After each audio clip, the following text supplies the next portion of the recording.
Thank you and welcome again, everyone.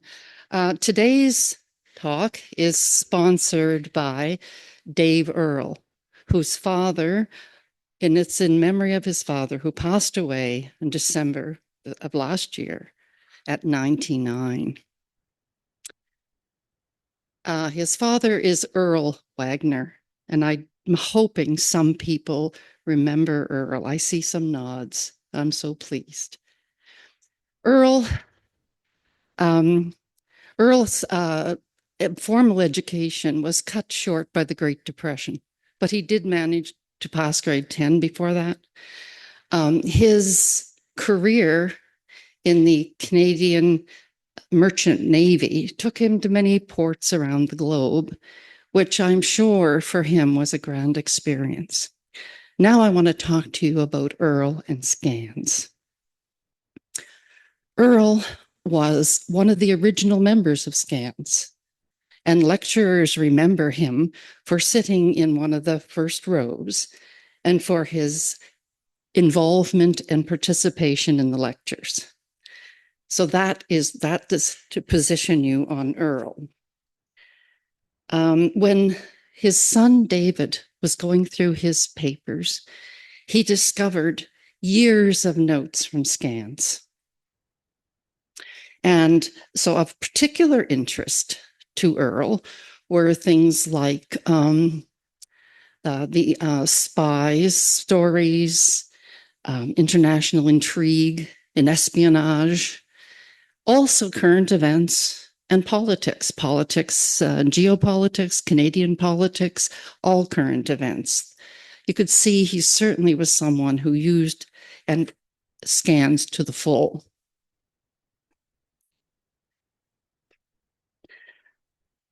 We should also mention that during that dark ages of COVID, someone of advanced age, Earl Wagner, found a way to link into Zoom and to manage and navigate those early few days or months of scans on Zoom to continuing his education.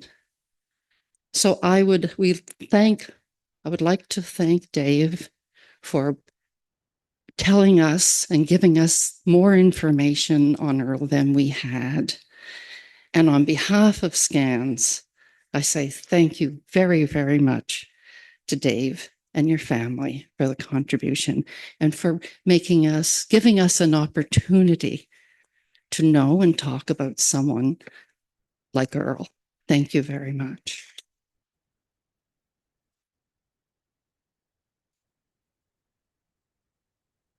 Thank you, Helen. May we all be as enthusiastic SCANS members as Earl. Now to introduce today's speakers. How many people follow the flags on Facebook or on Duncan Street? Anyone here? Yep. My day is not complete until I've read about the flags on Facebook. And sometimes I must admit that is sometimes quite late in the night. I learn so much about the flag and its meaning. And sometimes I laugh too much and sometimes I cry too much. Pat and Dan live in the yellow house on Duncan Street, just close to Harvard, the house with the flags. Pat Acheson is originally from Ottawa, where she worked with Amnesty International.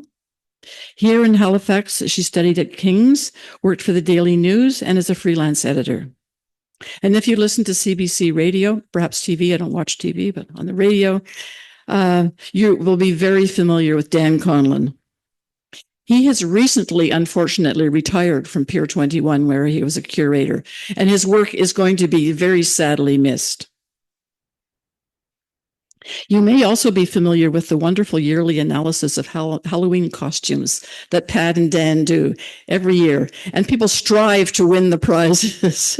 Thank you, Pat and Dan, for coming to speak to us today. Over to you. So, thanks, and it's a real honor to be doing this talk today. I knew Captain Earl Wagner from my days at the Maritime Museum of the Atlantic, and whose family has sponsored the talk today. Captain Wagner was a legend among Canadian Halifax seafarers, and it was really a powerful, inspiring fellow and a man who knew his flags. Very appropriate topic to be doing in his honor today. We're pleased to present. So I'm Dan Conlin, and this is Patricia, Acheson. And we'll be talking to you today about the flags we show at our house, how we do it, why we do it, thoughts on flags and their importance, and we welcome your questions at the end of the presentation. And so come fly some flags with us, and we'll begin. I should mention a little nod to the Big Bang Theory, the television sitcom. How many people know that this TV show? Yes, and you may know that one of the characters, Sheldon Cooper, loves flags and has a homemade cable TV show that he streams called Fun with Flags, and co-host with his partner Canadian. So that inspired the title of the show today. But we were doing flags long before Big Bang was on here. So I'll pass it to Pat to explain a bit about how we do our flags. Yes. Okay. So it's interesting to see it here and there. What we do is we select. We'll get on to how we do it later, but we fly a flag every morning in front of our house, and on post at the bottom of the stairs, we print a little description of why today is significant. It may be significant for a number of reasons, but we put a brief description on it. And this one is the Danish flag, and it's for Dancing Cow Day. And it's in April when they the cows have been in the barn all winter. And this is the day, it's always on a Sunday, they let them out. And hundreds of people show up to the various farms that are participating because the cows are practically dancing when they get a chance to get together.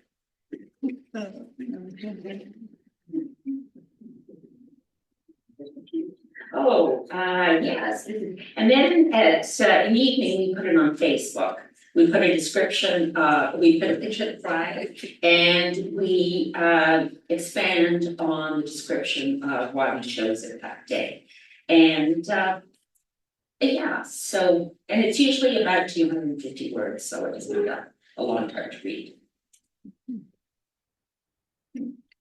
So we started playing around with flags about 15, 20 years ago. That when I was working at the Maritime Museum of the Atlantic, and that museum is really into flags. They have a fun tradition of flying flags, both from the museum ships, the SS Acadia, and from their own flag staff. So you'll, as I was working there, I was really intrigued by the use of flags, and inspired by, there was a long time employee of the museum, Graham McBride, a retired naval signalman. And he had a calendar of sort of flags that he would sort of put regularly, spell out ship names or use interesting historical flags to mark things like a ship sinking, ship launchings, famous battles, and that's kind of neat. Here you can see this is CSS Acadia on Treaty Day. So Treaty Day is spelled out by alphabet flags, the Big Boss flag, and the Canadian flag. And so I thought that was neat. So I bought a few flags, and I would do the occasional flag, like, Battle of Trafalgar in front of the old white ensign. And we would sort of do that ad hoc. So we started playing around with that, but we kind of got serious in 2020.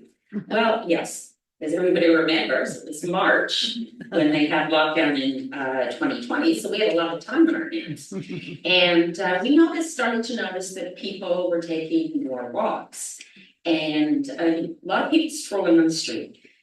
And so we decided that for our own entertainment and the entertainment of the people that were walking by, we would change the flag each day. And we heard from a few people that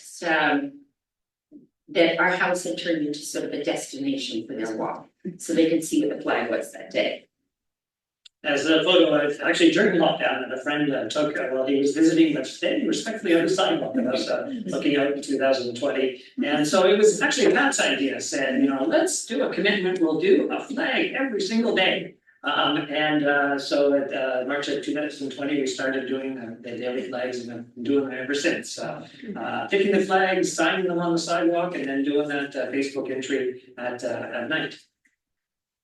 And our street, Duncan Street in West End, Halifax, is really well suited to this. It's a very friendly neighborhood. The streets, the houses are very close to the street, so it's really easy to see the flag and to read the card about it. And it's you know, it's also a nice congenial neighborhood. So there's kind of tradition of gathering and walking and looking at things. And so we have an ideal venue to do these daily flags, and they set up kind of quite nicely in front of our house. So this is how we decide what flag we're going to do. And we have a few rules. And one of the rules is that we don't want to use the same flag too often. And we don't want to use the same flag one day and then the next day. So we developed a list over the years. And this is just a sample from today of all the possible dates that could be used. And we marked down what we've used and what year we've used it. And it's based on a couple of websites. There are 3 or 4 websites and suggestions from people that they sent us, and also things that interest us. And it's now about 175 pages long. Yeah, so you see lots of possibilities today. You can see the years we've done past flags. Today we were planning to do the Icelandic flag for the birth of Björk, the Icelandic musician. And then we'll be discussing this evening what we're going to do tomorrow. So now we have what I call the flag locker, to use an nautical term, in our basement, where we house these flags. At this point, I think we've got 110 flags. The flag locker is actually an old set of drawers, chest of drawers. And I brought in actually one of the drawers. This is the biggest of the flag drawers with our national flags from Argentina to Zambia. Alphabetically, so we can kind of find them quickly, and also I've got the alphabet international code signal flags at the top here. So once we pick what flag is going to be, usually earliest in the morning, I go down and fetch the flag, and then we attach it to our flagpole and throw it out in front of the house. As I mentioned, this is one of 5 drawers. These are the national flags. I've got one for international flags, one for Canadian historical flags and all the Canadian provinces and territories, and then a miscellaneous flag drawer. So keeping track of the flags is kind of a fun little chore. So then it comes time for that evening discussion about what's the flag going to be. And over to you, Pat. Choosing? Oh yes. Well, we choose Happy Tops Sap, and we also quirky tops everything. And we try to avoid contentious politics. And for example, for the recent American election, we put the American flag up, but we just said something about it was election day and we hope they choose wisely. It's not as political as it gets. And then we also like history, and that includes social history, culture, science, and quirky. So I think we're going to give you some examples of the different categories that we've covered. Yeah, although try to incline away from partisan politics, we get a sense of our values in terms of the important events and which ones advance women's rights or the environment or all the rest of it. But we tend to look for things that kind of intrigue and motivate people as opposed to enrage. So we're going to just go by a few examples, give you an idea of kind of the flags we use and some of the events we mark. Nova Scotia flag is always a local favorite. It's one of the oldest provincial flags in Canada, a real classic one. So some typical events we've done. Joshua Slocum, the Nova Scotian man who on June the 27th, 1898, completed sailing around the world all by himself, the first person in history to do that. And so we've marked his circumnavigation with Elsie birth. Also, another birthday we marked is Portia White, born in June 24th, 1911, famous contralto singer from the African Nova Scotian community. He was just a worldwide sensation with her amazing voice in the 40s and 50s. And so that's another birthday we mark. And this is, we'd like to focus on a lot of women that people may not know about. On the left is the Saskatchewan flag. And Frances McGill, who was born in 1877, was Canada's first forensic pathologist, first female forensic pathologist. And she was well known in her field, and she liked to give snappy names to the cases that she testified in, such as it was one of the straw stack murders, and another one was the bran muffin murder. And she had a long career. The other one is Josefa Guerrero, and that's the Philippines flag. And she was a young woman in the Philippines during the Second World War. Unfortunately, she had contracted leprosy. So she was sort of shunned by relatives and by a lot of members of society. But this was also a strength because she could map out Japanese defenses and carry that information on her through checkpoints, but no one wanted to search her. So, and she actually led a long and much lauded life after the war. And this is science, and the one on the left is the Danish flag again, and that's for Tycho Brahe, who was the preeminent astronomer in the pre-telescope era. And he's well known for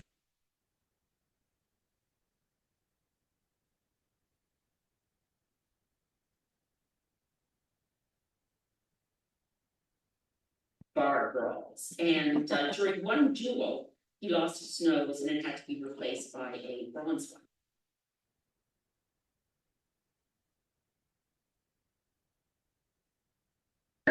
The French microbiologist, that's the French flag. That was for a day on which he tried out his rabies vaccine for the first time for on a young boy who had been mauled by a rabid dog. And the treatment was successful. He never contracted rabies, and from which the natural dye was created, and that became the name mauve that we know today. And the second one is the Argentina flag, which is about Laszlo Biro, who was a journalist in Hungary, and he was always on the lookout for a fast-drying ballpoint pen. So he decided to develop for the ink to dry, and he decided to develop one himself. He had to flee Hungary before the war, so he came to Argentina, and he patented his the first reliable ballpoint pen. And after perfecting it, he sold the patent to the French company, which became known as the Bic Company. And he died in the 90s, and Argentina has, a lot of countries have Inventor Day. And the Inventor Day in Argentina is his birth date. Oh, this is another one. This is this is the unusual, which are my favorite. Unfortunately, the first one is sad. It's for the Great Boston Molasses Flood in 1919. And there was a vat, there were 8 million liters of molasses, which had been used during the war in the munitions industry. So it was there in 1919, and there were problems with the structure of the vat, and it broke apart. And so the streets were flooded with up to 12 meters of molasses. And but a lot of people suffocated in it, and 21 people died. And also is made difficult by the fact that the molasses sort of set after the after it had been lying around for a while. So it led to some changes in industrial standards.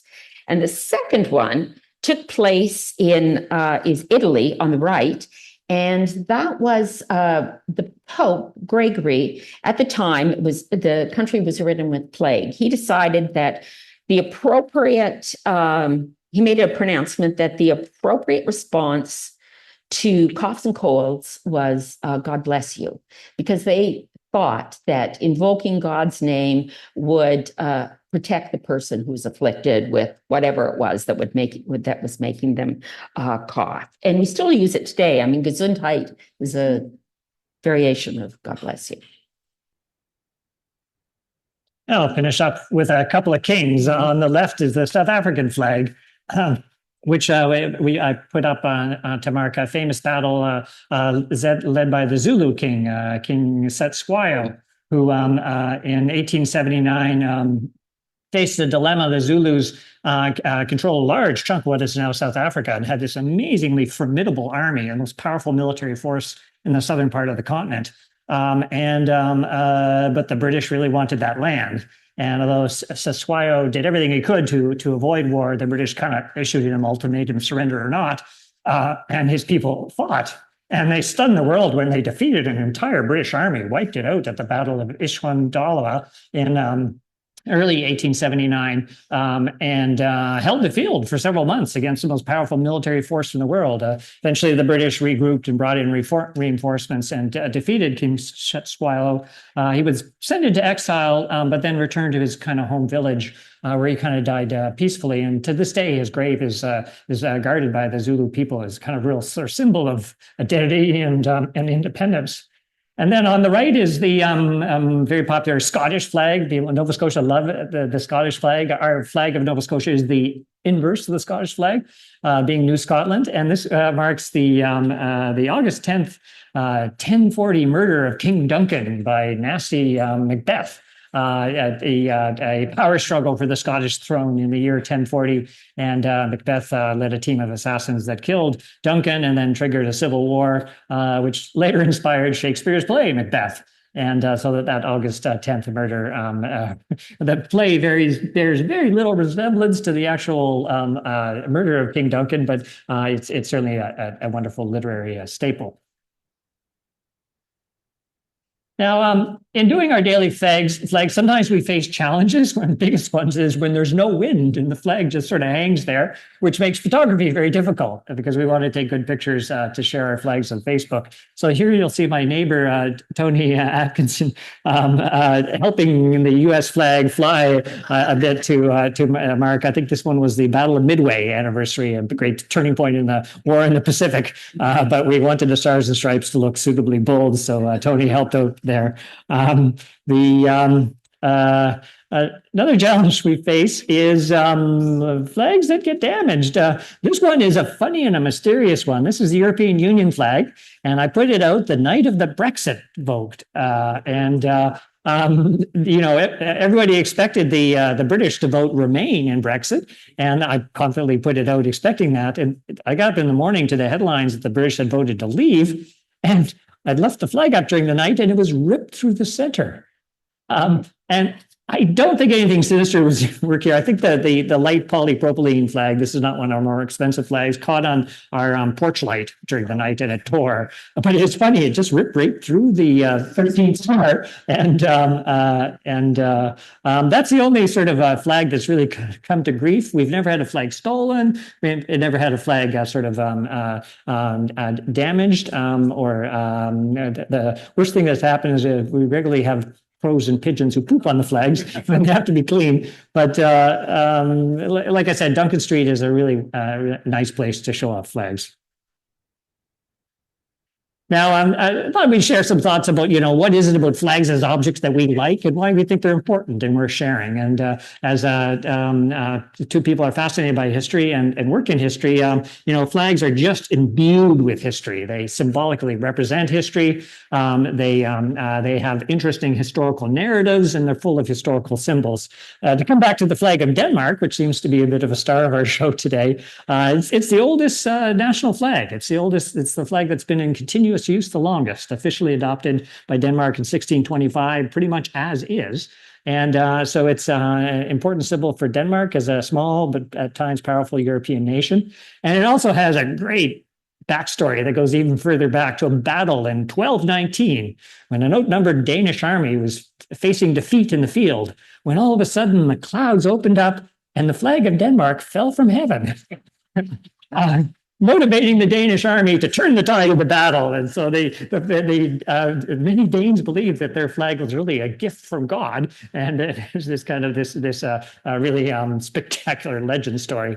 But it wasn't officially sort of codified until 1625 when Danish ships wanted a very specific flag to fly. So flags have this kind of long history behind them, including Canada's flag. I think we're gonna have a break now. Oh, that's right. Yes. Yeah. So, yeah, the EU flag was supposed to be the cue. The break for the EU was the time for you guys to get your break. And then we'll come back on some more about the history of flags and kind of what they represent.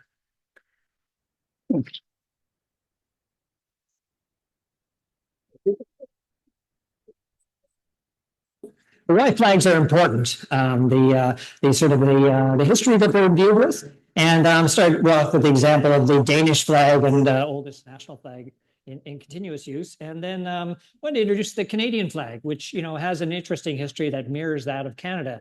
So you'll see the two versions of it, the start and the finish at the front. With the flag of Canada at the Confederation in 1867 on the left, the red ensign. It's a flag that was actually created by mariners who wanted to fly a flag that made them look different from all the other ships of the British Empire.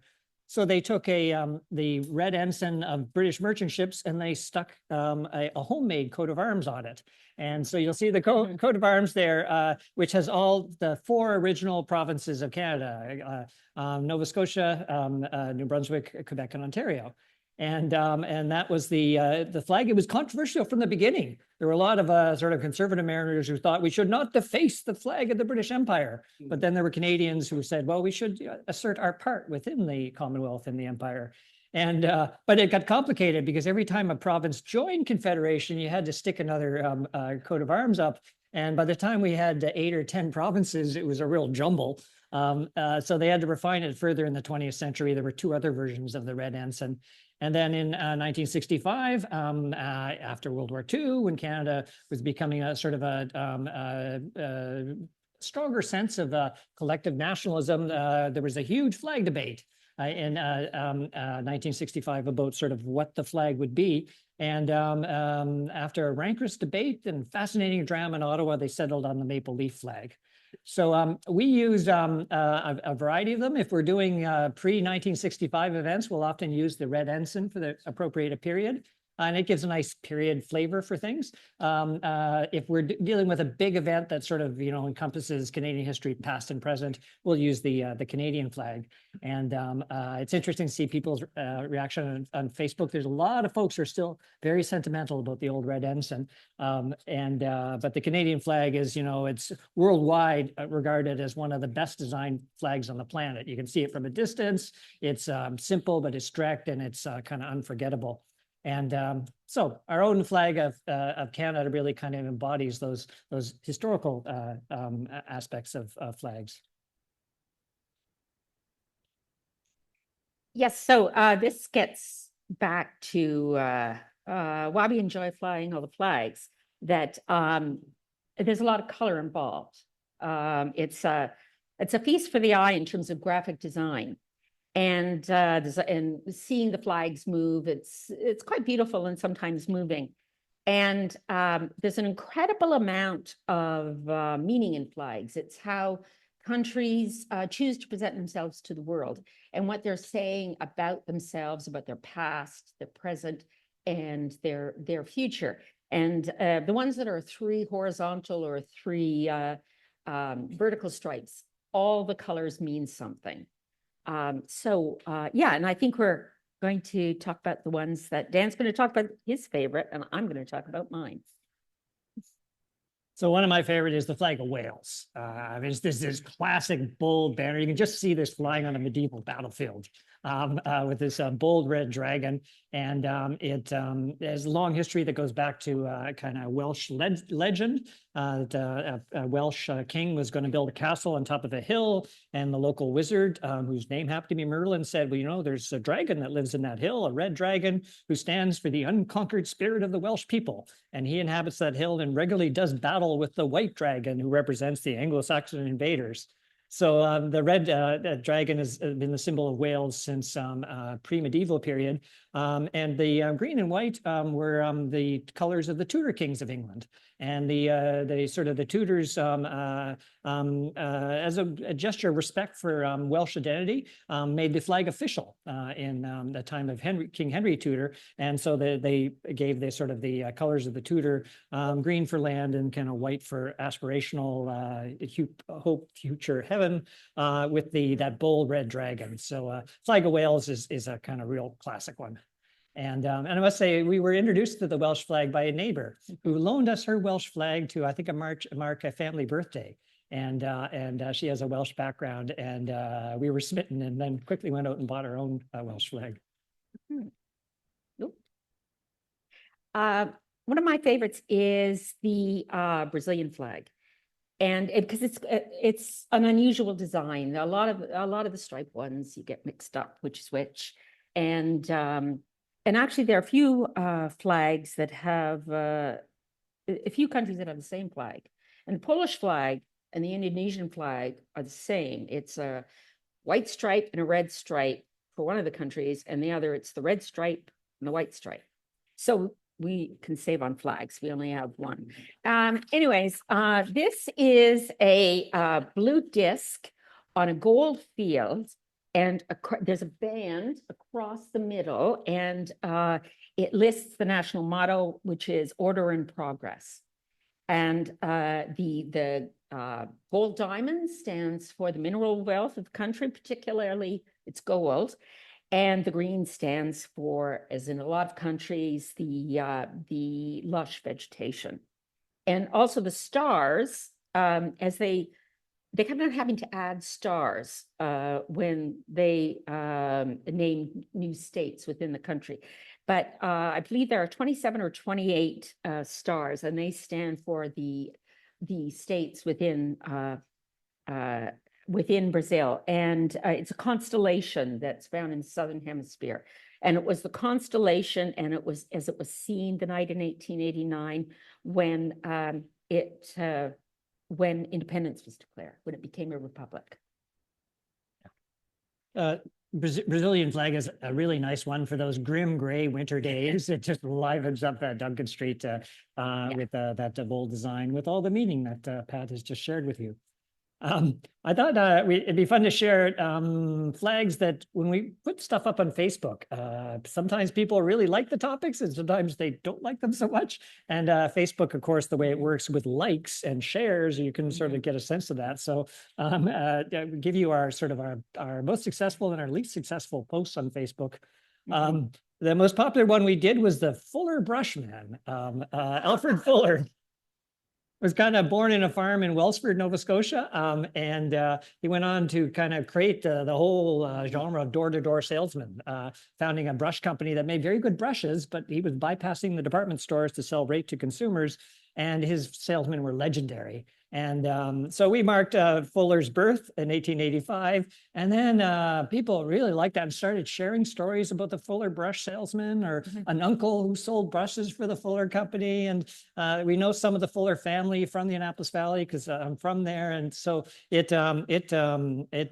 first time we did it, I think it was 70 or 80 likes. It was 80. 80 likes. And then you could see people sharing it, and then people share the shares. And so that one was a sleeper hit. Least popular was Wayne Gretzky. We did a flag for the August 9th, 1988 trade where Wayne Gretzky was traded away from the Edmonton Oilers. And, big event in Canadian sports history and iconography. But I think we quickly discovered we don't have that many keen sports fans following us on Facebook because it only had 4 likes. So yeah, and so we kind of benchmark, and it's always interesting to see what people like and what they say about flags. Sometimes we liven up our flag display on the street with props. You'll see on the right-hand side, we've got the Swiss flag marking William Tell's famous shooting the apple with an arrow. That was the one we just did last week, actually. And in a confrontation with Austrian authorities who ruled Switzerland at that point, he was offered the choice of execution or shooting an apple off his own son's head. And he put the apple right through the arrow right through the apple, and then triggered a rebellion that led to the creation of modern day Switzerland, at least according to Swiss lore. Most of that story is apparently made up. Except for Tell's last name. But in addition to doing the Swiss flag, Pat came up with a great idea of making a little miniature arrow and putting it through a Macintosh apple. So we showed off that story there. And then a couple of years ago, we did the creation of the table knife, the dinner knife, which was created by Cardinal Richelieu, famous advisor to French kings. And he got right up until his time in the 1650s. The host would provide a fork. You brought your own knife. And so people would bring all kinds of knives, like, big, nasty looking daggers and miniature swords. And Cardinal Richelieu got tired of like duels breaking out among dinner desks, or people making a point by stabbing the table with a sharp knife. And so he rounded off the sharp point and created the modern day table knife and would provide those to his guests. So we put a table knife as part of that one. And we kind of like doing these props. Then a whole bunch of them, everything from toilet seats to coins as part of our flag presentations. Oh, that's Kilty. My aunt's dog. My aunt was in the hospital at that point. We were looking after her dog at that point, and the dog was always very focused on people stopping to see the flags. So, you can see her peeking in the background there, little Kilty. There's also a story about, we also did one from Portugal for the Queen. I think it was Catherine of Braganza, who who married, I can't remember which English king it was. It was in the 1600s, and she brought the fork. And because people would stab the food, put it on their spoon, and they didn't have forks. And then she also brought marmalade. Yeah. Yeah, the kind of the social history, you got a flag, but then you got an event, and then it connects to people's everyday lives in all kinds of ways. So you can see how we're hooked on these stories. Thought I'd mention a few special flags and specialized flags and homemade flags. So this is the quarantine flag. The traditional Q was the yellow flag, and mariners started using this flag in the 1700s to indicate that there was sickness aboard their ship. And often associated with a smallpox yellow jack is what the sailors called it. And the flag, they used a yellow flag to sort of say that the ship is in quarantine, don't anyone come aboard. And eventually it actually became a legal thing that a ship that was sick in harbor, you couldn't discharge passengers until everybody was okay, and the ship would fly the yellow flag. So when COVID came down and Pat and I got COVID one after the other, we went into isolation and we made a homemade quarantine flag for our house. Quarantine flag. As you can see, if you look carefully, we folded another flag and turned it into a quarantine flag to mark our isolation. Yeah, this is the flag we fly every Christmas because, Christmas doesn't have a nationality. So we use an old Christmas tree skirt from Dan's mother. And so that's our Christmas flag. And this one we made, this was the most complex one we made. It's for Pi Day. With the Greek symbol for the number pi, approximately 3.14, with a picture of pi in the middle. And that was created in 1988 by a math educator in California, but it's since been adopted March 14th, 3.14, as International Day of Math. So that's actually the Japanese flag. And we just took sun in the middle and put a photograph of a pie on it. And then for you Tolkien Lord of the Ring fans, this is our homemade Shire flag marking the birthday of Frodo and Bilbo Baggins, and 1349 Shire reckoning. So two fictional characters, but who are much loved for their appearance in J.R.R. Tolkien's book The Hobbit and Lord of the Rings. And the birthday of Bilbo Baggins is a big part of the launch pad for the Lord of the Rings book. So we wanted to mark that birthday, and we made our own homemade Hobbit flag. Hobbits actually don't have flags, but Tolkien fans in the 1960s thought they should have one. So Tolkien fan in the States and that Hobbit flag would look like.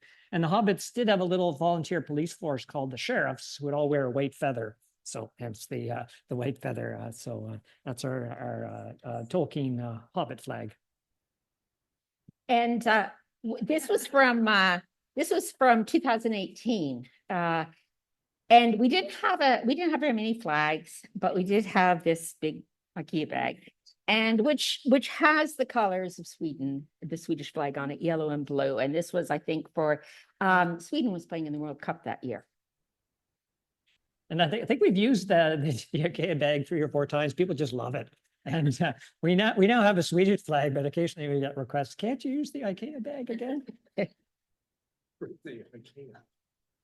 And then we got a variety of other special flags, including for my birthday last year, Patricia gave me a full set of the alphabet flags, the International Code of Signal, where there's one flag for each letter of the alphabet and one flag for each number, so you can spell things out.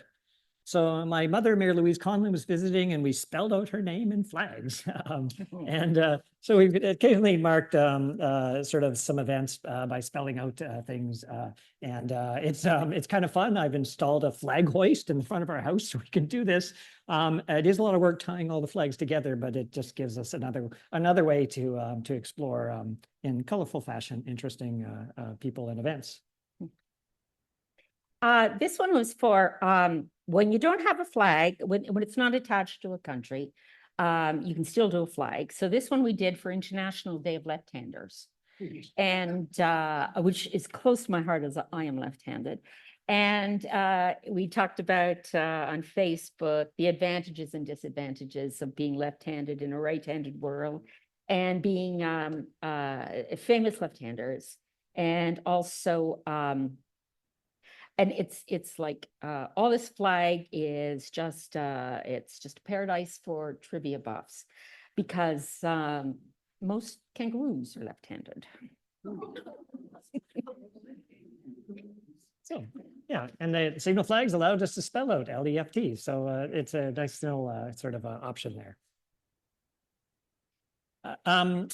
Over the years, our fascination, some would call obsession with flags, has sort of caught the attention of a few media outfits, especially during the sort of the pandemic, when reporters were looking for nice stories, and had started to hear that there was this house on Duncan Street that people were making their destination.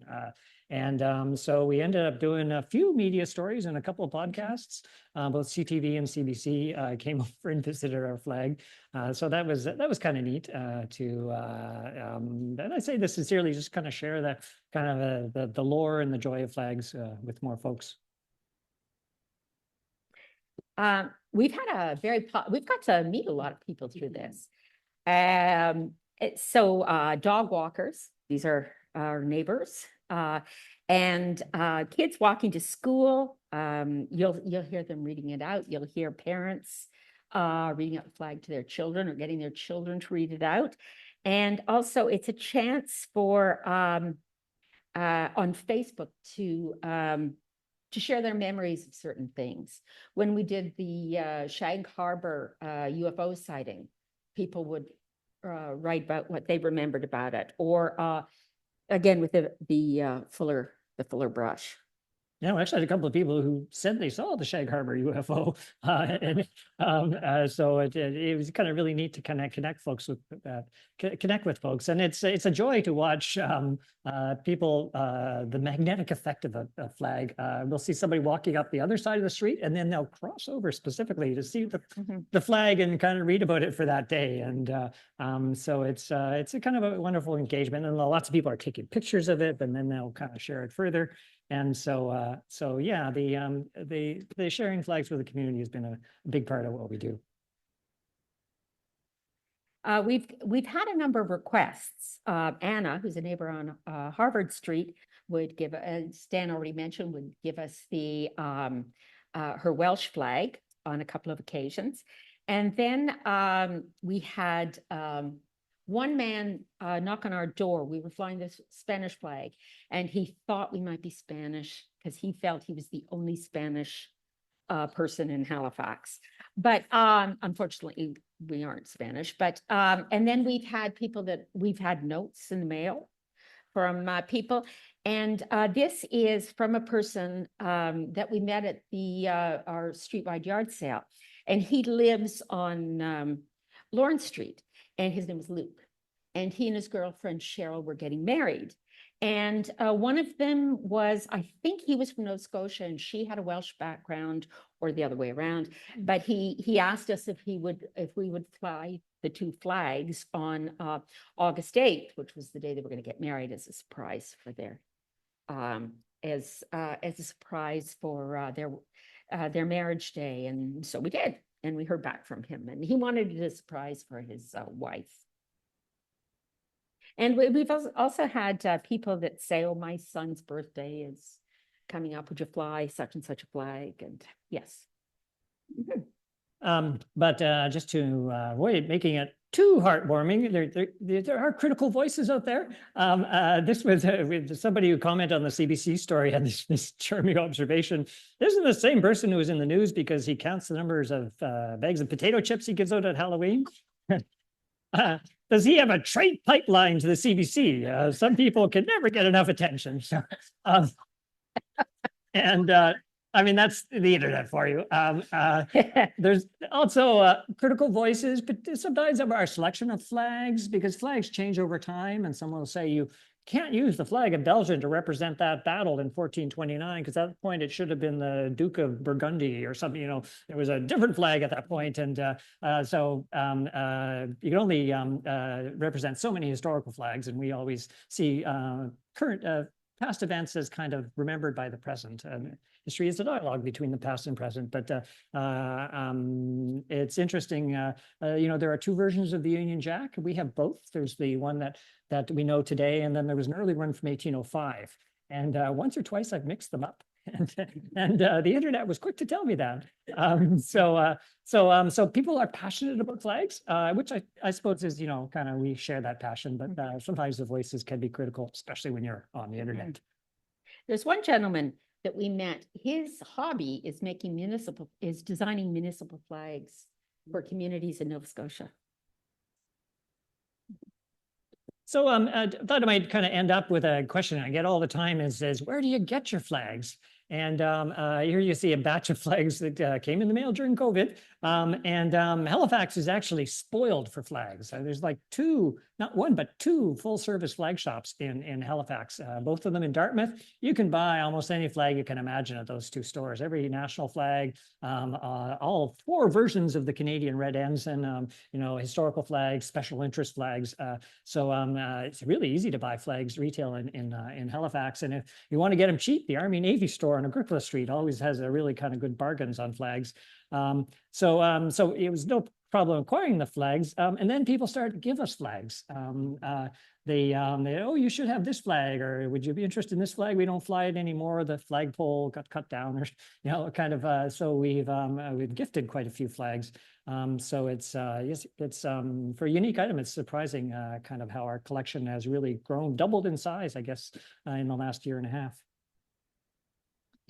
So yeah, we're going to open things up for questions in a second. But if you want to see our flags, we have 5 different pirate flags representing different pirates in history. There's our classic Jolly Roger. So all our Facebook posts are public, so you don't have to be friends. You can just pull them up. We're kind of if you search Facebook for dan.conlin.9, you'll come up with us. I also put them up on Instagram, but it seems the Facebook public is more focused on flags. So you can always kind of find our flags there. And if you put in a comment about a flag you think we should do, we're always looking to add to that long list of potential flags that we consider for every day. So we welcome suggestions for future flags. So I think we've come to our kind of last hoist of our presentation. It's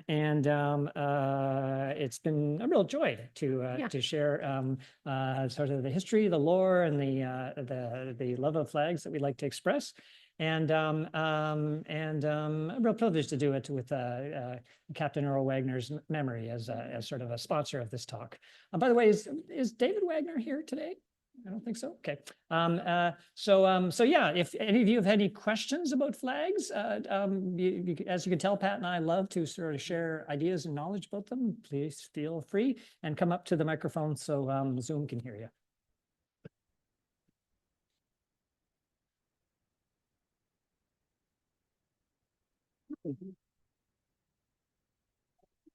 Part of the nationality of flags, but flags used to be used to communicate between ships at sea. When did they start using semaphore flags as a signaling method? Do you know? Yeah, so the International Code of Signal flag that I mentioned started off with a flag set among mariners during the Napoleonic Wars. Initially, they were trying to do the alphabet with 12 flags. And then about 1860, they finally figured out a flag for every letter. And then in the 1880s, they started to standardize the semaphore flags where you could do very quickly with a trained signalman, different positions of your arms could do different letters of the alphabet. So that started off in sort of the late 19th century. It continues on to this day, surprisingly, with, in spite of all the sort of telecommunication and digital techniques out there, flags are silent.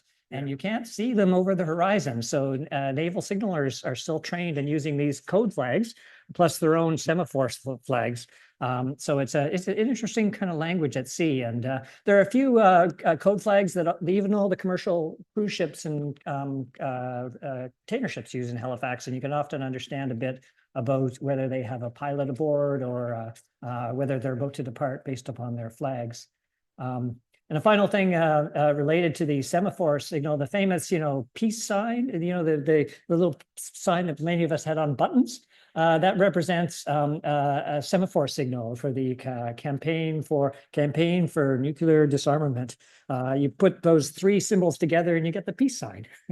And so it was a British peace activist who kind of was looking for a cool symbol, and he came up with something from the language of flags.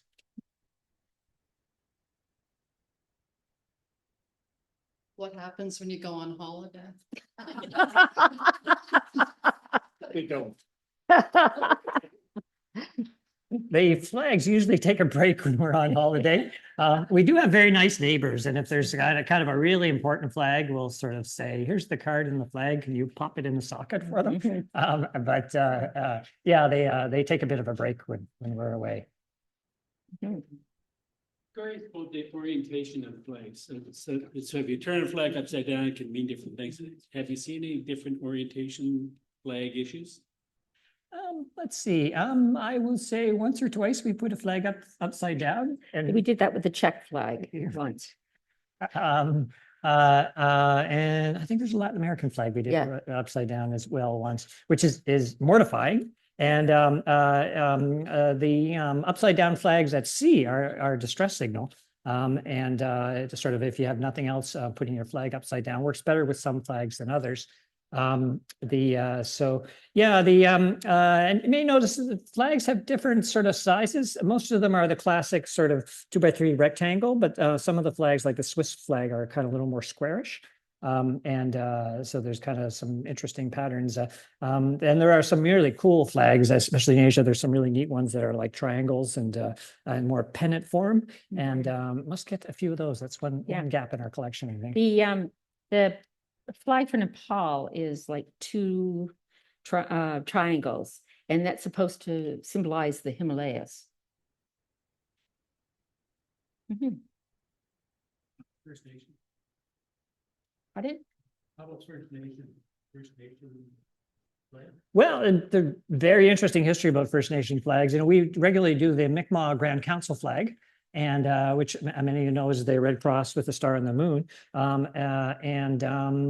You can see a fairly strong influence of French missionaries in the very sort of Christian cross. And there's debate within the Mi'kmaq community about, you know, whether they might want to do a different flag, but it's imbued with a sense of Mi'kmaq sovereignty through many, many years of use.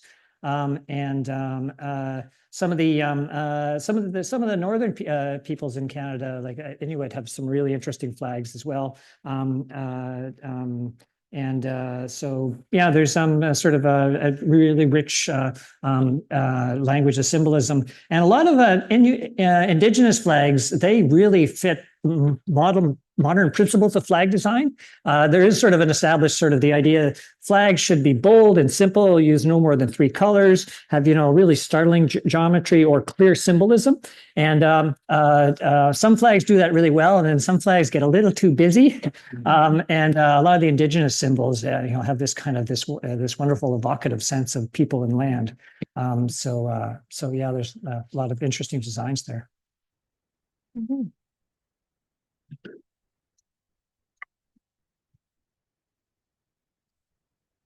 Pat and Dan, I can't thank you enough for the joy that you have brought to this room today. In our world of chaos, just to forget about everything that was happening and just to concentrate on this. And it absolutely amazes me the amount of time and effort that you are putting into this project for your community. Like, I'm sure you get a bit of happiness and whatever, but I'm sure you get a lot of headaches too. But thank you so much for doing that. You're an example to all of us that we need to think about more than ourselves. So thank you very, very much for coming today. A couple of other thank yous to the Wagner family for their sponsorship of this talk, for the hospitality committee for the wonderful break. And I would like to comment particularly on the coffee. Perfect coffee. It was great. And thank you very much to the techies over here who are always so easy to work with. If you've enjoyed today's presentation, please go to your social media and say SCANS is a great organization. Join, yeah. And for those of you who are not yet SCANS members, you can go to the website and join. Please do so. It's a wonderful, wonderful organization, and you just learn so much, and you get to come to these talks like this today. And remember, the information session for our next term will be on January the 6th. So watch in your email inbox. And thank you very much for coming today. It was lovely to see everybody.